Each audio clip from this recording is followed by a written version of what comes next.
Hey everybody, welcome to Board Online, Board Offline. Today we'll teach you how to play Verdant.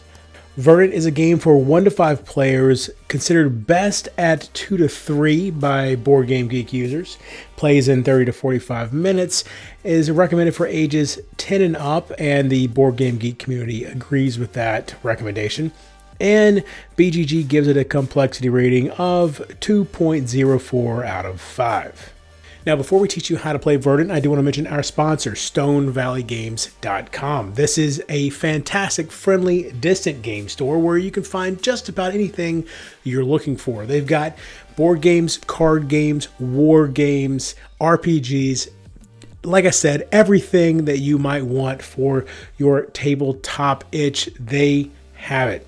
They also have some really cool programs, such as if you live in the continental United States and you order $100 or more for them, they will ship to you for free. If you are in the United States military and you are living overseas with an AA, AE, or AP address, they'll ship to you for free. And they also have a loyalty program for return customers. So go check them out, StoneValleyGames.com. There's a link in the description below. Also, if you'd like to support the channel, I don't have a Patreon or anything like that, but if you check the description, there's a couple different ways you can support the channel there, or you could just leave a super thanks in the comments below. To begin the setup, first place all 45 nurture tokens and 45 item tokens in the cloth bag, and shuffle and shake it up. Place the bag in the center of the play area in easy reach of all players. Reveal 4 tokens from the bag, and place them in a row adjacent to the bag. Shuffle the plant cards to form a face-down deck and place it just above the cloth bag. Reveal 4 cards from this deck, placing them above the item tokens. Shuffle the room cards and place them in a face-down deck below the plant deck. And reveal 4 cards below the item tokens. This completes the setup of the market. Place all the green thumb and verdancy tokens within easy reach of the players. Using this chart on page 4, determine how many pot tokens you need based on the player count. So in the case of a 2-player game, we need 3 of each bonus type plus all terracotta pots. Place these pot tokens near the market and within easy reach of all players. Any pots not selected at this time can be placed back in the box and will not be used for this game. Place 2 player aid cards and 1 storage card in front of each player. Then give each player 1 plant card and 1 room card.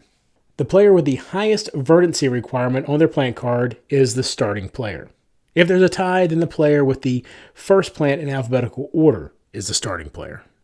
Each player will receive green thumb tokens based on their player turn order. The starting player does not receive any green thumb tokens. The last player will receive 2 green thumb tokens. All other players will receive 1. Now that covers the standard setup. Once you've played Verdant with this setup, you can add more scoring variety to the game by adding end-game scoring goal cards. Shuffle each of the 3 goal cards, rooms, plants, and items, and then draw 1 from each deck. All other goal cards can be returned to the box and will not be used for this game. The 3 drawn cards can be placed near the market where all players can easily see them. These cards represent public scoring conditions that all players may achieve. Points for achieving these conditions will be awarded at the end of the game. Prior to the first player's turn, each player will simultaneously choose the starting positions of their plant and room card. These cards must be placed orthogonally adjacent, so they can be like this, or like this, or this, or this. When selecting the orientation of these cards, if the player manages to match the lighting of the room with one of the lighting conditions the plant prefers, they will immediately add 1 verdancy to the plant card. Each turn consists of 7 steps. Select a card and token, place the card into your home, check lighting conditions and collect verdancy, place and use items, completing plants and adding pots, place any unused item tokens in storage and check green thumb token limit, and then refill the market. First, let's discuss selecting a card and token. At the beginning of each turn, there will be 4 plants, 4 item tokens, and 4 room cards in the center of the play area. As we've said, this is referred to as the market. The cards and tokens will be arranged in 4 columns, each with 1 plant, 1 item token, and 1 room card. You must select 1 item token and 1 card, plant, or room, and it must come from the same column. So, for instance, I could take this item token and this plant, or this item token and this room. If a green thumb token was on this card, I would also take that. Also, before making a selection, you may use green thumb tokens in order to carry out actions to manipulate the market or alter the selection criteria. We'll discuss those actions shortly. During the game, you'll be creating a 5x3 grid of cards in your personal play area. The second step, as I mentioned, is to place the card that you just selected into your home. This tableau of cards that you're building, the 5x3 grid, is referred to as your home. Cards must always be placed orthogonally adjacent to other cards, meaning they cannot be placed diagonally like this. Plant cards must be placed next to room cards and vice versa in a checkerboard pattern, meaning that you could not place this card here.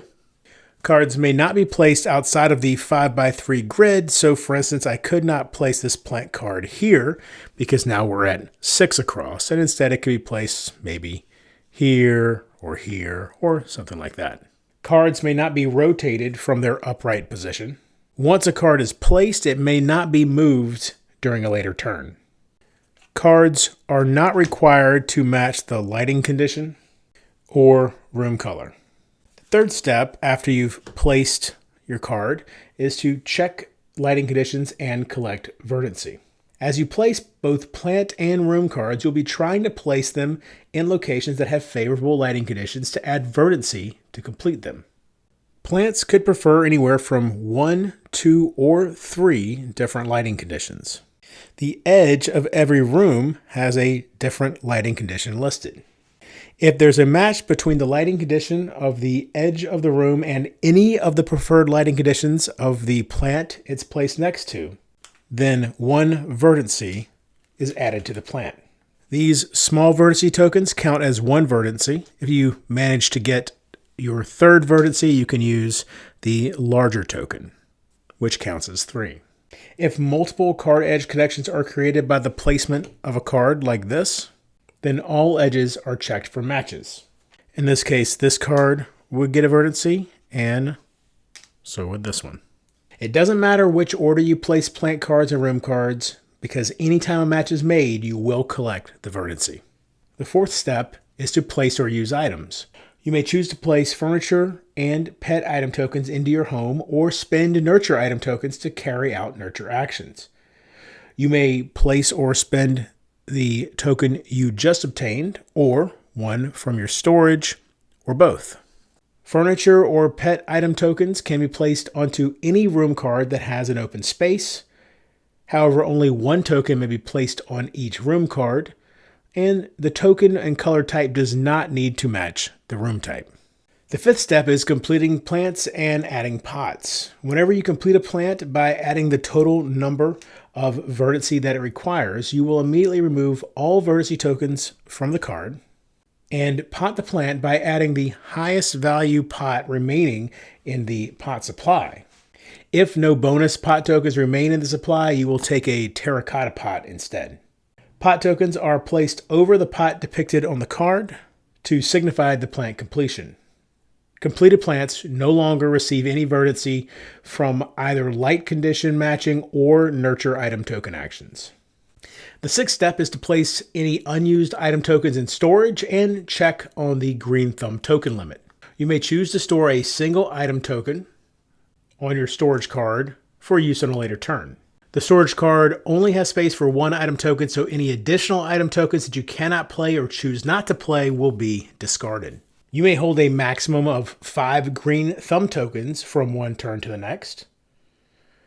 Unused green thumb tokens are placed on the card as you see here, and if you have more than 5 green thumb tokens remaining at the end of your turn, you must discard the excess back to the supply. Once you have completed all of the previous steps, you will refill the market as the 7th step. Take a token from the bag and place it in the empty spot, and take the next card off the top of the deck and do the same. In addition, you will add a green thumb token to the card that was not selected from that particular column. Your turn is now complete and play passes clockwise to the next player. In addition to making plant and room card lighting condition matches, you may use nurture item tokens to add verdancy to plants in your home. Nurture item tokens are one-time use items that are discarded from the game once used. There are 3 types of nurture item tokens.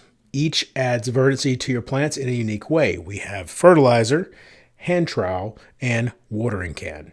Fertilizer adds 3 verdancy to any one plant. All 3 verdancy must be added to a single plant.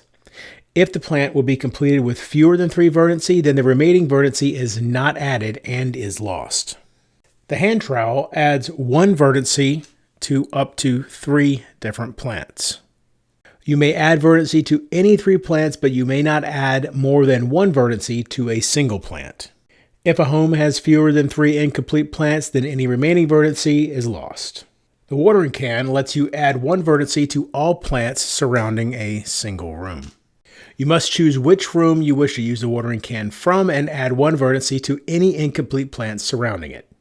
In the rare event that you do not wish to add verdancy to a plant when you're using one of these items, you may always choose not to. If you have an item token in storage from a previous turn, you may always place or use multiple items on your turn. You may spend green thumb tokens to carry out the following actions, and each of them will cost 2 green thumb tokens. Before selecting your card and token from the market, the token reset action lets you reset any number of tokens from the market. You can choose 1 or 2 or 3 or all 4 of the tokens and set them aside. Then, one at a time, draw tokens to replace them.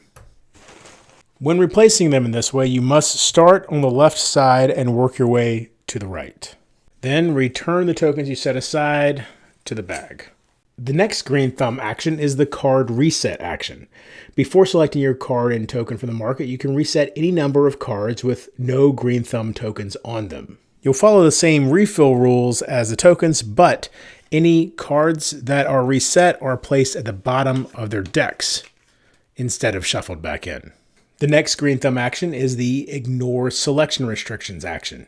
You can select any card and any token when you choose your card and token when using this action. So for instance, this token and this card. Since this replaces your main selection action, it may only be carried out once per turn. The last green thumb action is +1 verdancy. You add 1 verdancy to any of your plants. Any green thumb tokens you use for these actions are immediately returned to the supply. Also, you may carry out as many green thumb actions as you wish on your turn as long as you can pay for them. The game ends when all players' homes have 15 cards, which means that each player will play exactly 13 turns. Players will then use this score pad to record their scores as follows. First, each player scores each completed plant in their home. For each completed plant, players score the number of points indicated below the verdancy requirement on the plant card. So in this case, the player has 37 points from completed plants. Next, score the extra verdancy on incomplete plants. Each player scores points equal to the total number of verdancy on all of their incomplete plants divided by 2, rounded down to the nearest whole number. So in this case, 1, 2, 3, 4, 5, 6 equals 3 points. Next, score the bonus pot tokens. Each player scores the total number of points printed on all their bonus pot tokens. Concrete pots are worth 3 points, wood pots are 2 points, ceramic pots are 1 point, and of course these are 0. So in this case, there's 9 bonus pot points. Next are the room bonuses. Each player scores each room card in their home. For each room, players score 1 point for each adjacent matching plant of the type depicted on the card. So for instance, this card right here would score 1 point for the pincushion cactus. However, if a room card also contains a furniture or pet item token of the same color and pattern as the room card, then the number of points per adjacent matching plant is 2 points. So for instance, here, this one would score 2 points for the burro's tail. It is recommended that players start in the top left corner of their home and count rooms in each row from left to right. So in this case, if I've counted correctly, I've got 4 points from rooms. Now check for furniture and pets. Each player scores an increasing number of points based on how many unique furniture and pet tokens they have in their home. As you can see here, 1 unique item and pet is 1 point, while 2 is 3, 3 is 6, and so on, based on this chart here. We have 1, 2, 3, 4, 5 unique item tokens. So that's 12 points. Duplicates will not gain you any additional points. Next is the plant collector bonus. Each player scores 3 points if their home contains at least one of each of the 5 different plant types. We have 4 different plant types, the orange, pink, yellow, and light blue, but we do not have the dark blue. So we score 0 in this case. And finally is the decorator bonus. Each player scores 3 points if their home contains at least one of each of the 5 different room types. In this case, we do have pink, dark blue, light blue, orange, and yellow, so we do get those 3 points. And if you're playing with the advanced gold cards, add them at this point as well. So we had Clear the Way, which was 4 points for each row with all rooms empty. Well, we didn't score any points for that one. Against All Odds, 2 points for each plant that has no matching lighting conditions. We didn't score any for that one. And 4 Corners, 4 points for having the outermost rooms in the 4 corners of your home be all the same type or all different types. And we didn't score any points for that one. The player with the most points wins the game. In the case of a tie, the tied players with the most green thumb tokens wins. If there's still a tie, then the tied players will share the victory. And that's how you play Verdant. Thank you so much for watching. Be sure to check out our other great videos. We have how to play Frosthaven. We have how to play Aeon Trespass Odyssey. Upcoming will be how to play 1815 Scum of the Earth and how to play Australia. Lots of great stuff on the channel. Leave us a super thanks in the comments if you can. And until next time, if you're bored online, board offline.